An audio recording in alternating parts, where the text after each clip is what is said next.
What's good, y'all? I'm Jerry. About to check out WWE superstars who had an incredible second runs. This video is about WrestleMania. I know for a fact Drew McIntyre had an incredible second run during his career when he was the chosen one back in like 2009, 2010, and his career went from being Vince McMahon's favorite to considered chosen one, and him going into the 3MB gimmick, then him getting released. Then coming back around like 2017, I think, had an incredible second run on NXT and on Monday Night Raw and Friday Night SmackDown as well, and eventually becoming WWE champion in 2020. Jinder Mahal will have to be second, and amongst anybody else, I think Jeff Hardy, if he's on the list. Jeff Hardy's doing his second run when he came back in 2006.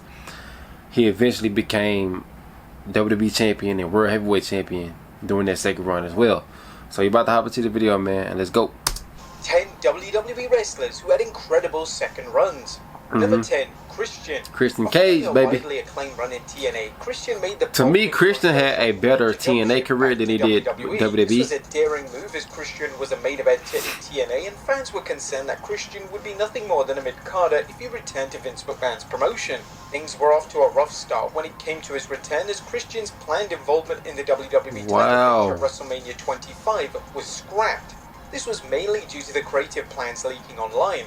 Instead of keeping Christian in the main event scene like intended, WWE debuted Christian on the ECW brand to little to no fanfare. Damn. Rough start aside, Christian, as he did all the time, made a bad situation work in his favor. And his work as a so he would have had a main event run when he first came back as opposed to 2011. He had a great match with everyone on the brand, and he managed to use this run as a face of the brand to show his work to WWE.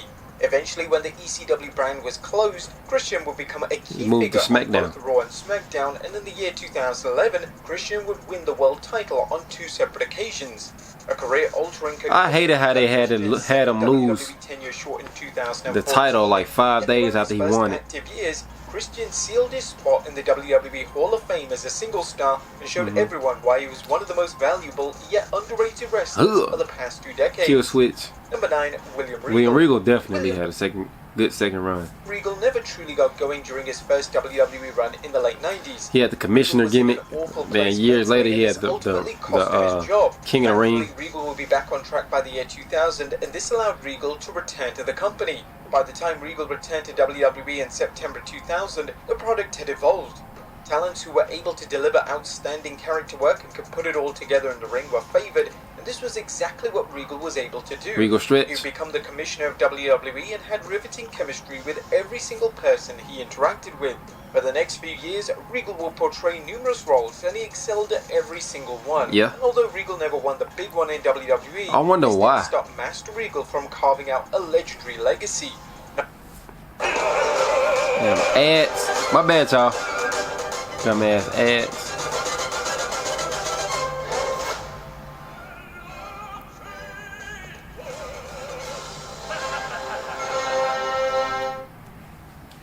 Number 8, Cody Rhodes.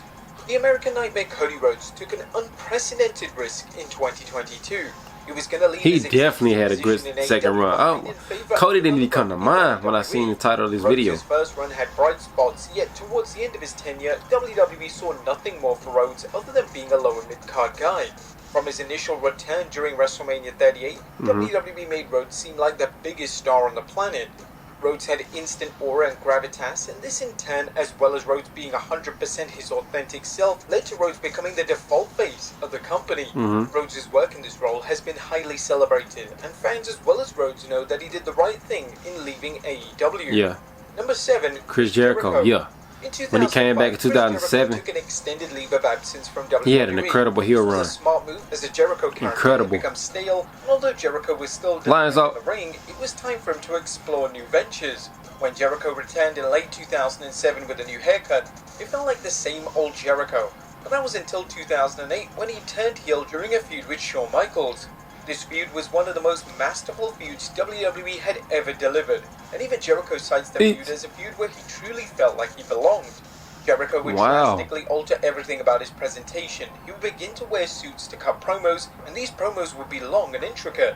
Jericho was also having phenomenal matches with every single person on the roster, and between 2008 to 2010, he could have easily been I am the best in the world at what I do. Number 6, Bobby Lashley. Following a universally beloved run in Impact Wrestling, Bobby Lashley had a better run in TNA than he did WWE. It was time to return home to WWE. At first, WWE had no idea how to use Lashley. The He hell? was booked in horrendous angles such as the Lashley sisters, yet when they let Lashley loose, a star was born. This began to take shape during the pandemic as Lashley's work alongside real-life friend MVP was incredible, and in turn Lashley was pushed into the main event scene where he became a multi-time WWE champion. Lashley always had the crowd in the But him and MVP used to be in the Beatdown Clan in TNA. I bet none of y'all remember the Beatdown Clan. Anything Lashley was doing, as he had a cool factor that was impossible to dislike. Lashley's second run has been a Hall of Fame worthy run, and according to the man himself, he's not done yet. So we have several years left of the Almighty at the top of the WWE ladder. Okay. Number 5, Eddie Guerrero. Latino Heat. Personal demons unfortunately got in the way of Eddie Guerrero being a top name during his first WWE run.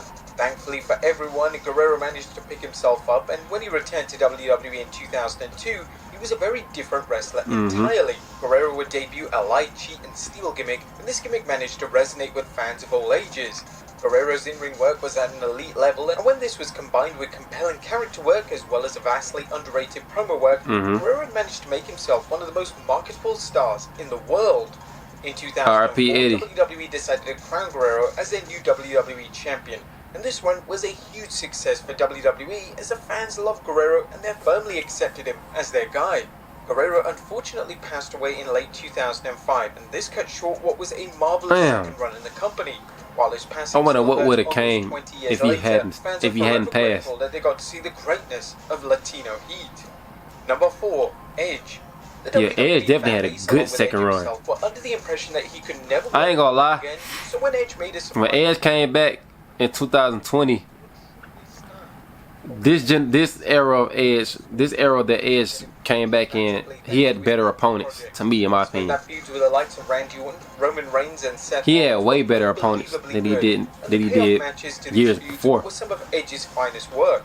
Edge's second run lasted between 2020 to 2023, and although Edge now finds himself in AEW with new opponents and new challenges, this run is always going to be looked back fondly on as the 3-year period in which fans got to see Edge in a WWE ring once more. I hated Edge growing up. I hated that man. It's often joked online that in 2008, Jeff Hardy was as big as Barack Obama. Whilst this is somewhat of an exaggeration, it's hard to deny that Hardy was the biggest thing in pro wrestling in that respective year. Hardy first made his return to WWE in 2006, and the fans instantly reconnected with him. Hardy as a singles act just hit differently the second time around, and this came at a time when fans had become disconnected with John Cena, so they have firmly chosen Hardy as their guy. Hardy's second run lasted until 2009, and it would see Hardy embark in feuds with the likes of Triple H, Edge, CM Punk. Hardy would be... Damn, Edge. Damn. If you're sitting around Googling how to make money on the internet and your ass is tired of being broke, let me tell you what you're... He would become a multi-time world champion during this run, and if it wasn't for WWE getting cold feet when it came to the charismatic Enigma, they could have truly crowned him as a new face of the company. Number 2, Drew McIntyre. But it was all up to Jeff if he really wanted it or not. Drew McIntyre went on a mission to prove WWE wrong. McIntyre toured the independent scene as well as Impact Wrestling, where he became world champion. He also significantly altered his look and put on a ton of mass, meaning that he could look like an absolute animal in the ring. McIntyre also worked endlessly on character work, and he also proceeded to add numerous new moves into his arsenal. By the time that 2017 came around, McIntyre was such a star outside the WWE bubble that they had no choice but to bring him back into the mix. From the moment he returned, McIntyre was put into a prominent position, and to say he has excelled in every single role is an understatement. In 2020, McIntyre was given the biggest opportunity of his career, as he would win the Royal Rumble. But the pandemic happened. WrestleMania 36. McIntyre, out of no choice of his own, then had to carry WWE through the COVID-19 era. And McIntyre's work during this period showed everyone that WWE had made the right call by pushing McIntyre on the card. I agree. After an extended break in 2023, he began to work into I love Drew McIntyre. And this subsequent heel turn has offered some of the finest work of McIntyre's entire career.